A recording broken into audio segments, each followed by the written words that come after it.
Hey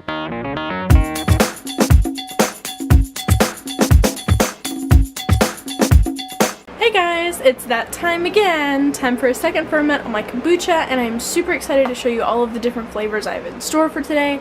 Some of them are new, some of them are old, but all around, they're all delicious.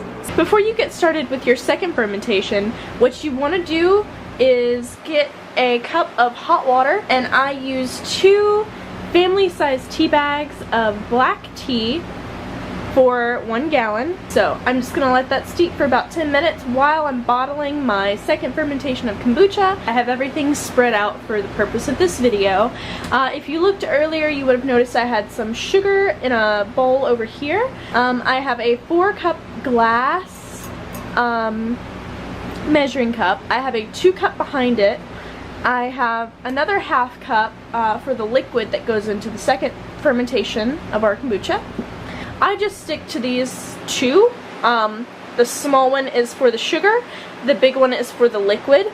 And then of course, these don't touch the kombucha at all. These are metal. I will end up using the 1/4 of a teaspoon and the tablespoon. So let's go ahead and show you how I do 1 bottle of juice kombucha. This beautiful thing right here is my gallon of finished kombucha. You could bottle it at this stage without any extra flavors, sugars, anything like that. There is some carbonation in it. It is perfectly fine to drink at this stage. I did for a year. But now that I know that there's a second fermentation and that it's not scary, that things aren't going to explode on me, then I'm doing second fermentation because now I am experimenting with flavors and everything else under the sun. There's limitless possibilities, but I digress. So all we are going to do for our juice kombucha is we're going to take our little funnel, just pop it on top of our bottle. We're going to take our 1 tablespoon, get a tablespoon of sugar, stick it down the funnel. We're going to take our liquid funnel, pop it on there, our 1/2 cup measuring cup, and our juice, whichever juice you want to use. This is just a mixed berry flavor that I really, really enjoy. And I do a little over 1/2 cup. And so this is our first part of our sugar and juice, and then we're going to add our kombucha. The next part is literally the simplest step, and all you're going to do is you're going to take your kombucha. I find it easier to put it in measuring cups. It's a lot easier to pour into the jars. You don't have to worry about spilling an entire gallon of kombucha. And I'm just watching these bubbles up here because, like I said, there's already carbonation in here. And you're filling it about 1/2 inch to 1 inch from the top. The less airspace you give, the more carbonation.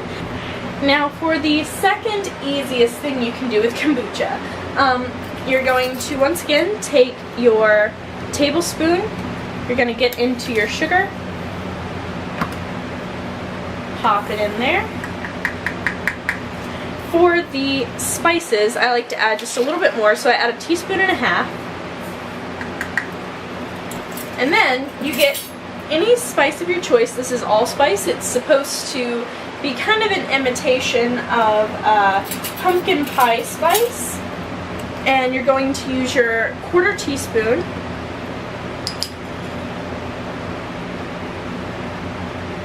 And you're just going to dunk that in there too. It is October, and there's literally pumpkin pie spice in everything, so I thought, why not put it in kombucha? And then I'm going to take my liquid funnel and our kombucha, and I'm going to fill this all the way up to the top. Now when this one second ferments, it will look very, very strange. All of the spices make this little cloud. I'm actually going to tip mine over a little bit just so that all of the spices are in the kombucha. It is not bad. It just looks very, very weird. So if you're okay with that, you're okay with doing spices. So we have our new bottle. We're going to once again take our tablespoon. we're going to get our sugar. And I'm actually, again, going to add a half teaspoon of sugar. Okay, so I had to wash off my funnel. But we're going to take our 1/4 teaspoon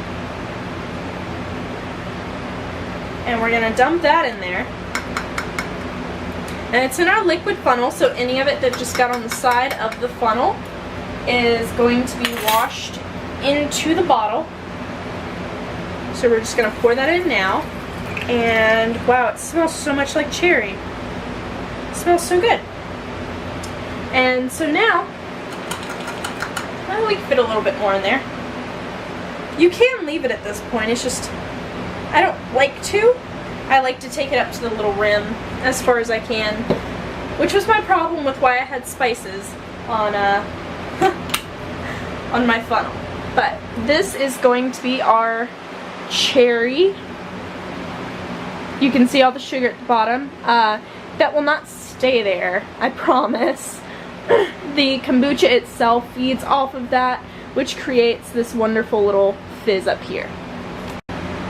So silly me didn't record doing the con extract, but it was essentially the same as the raspberry, only that the pecan was a lot thicker than the raspberry was. So all I did was use some of the kombucha whenever I poured it in to rinse off the measuring spoon, just so that I didn't waste any of it.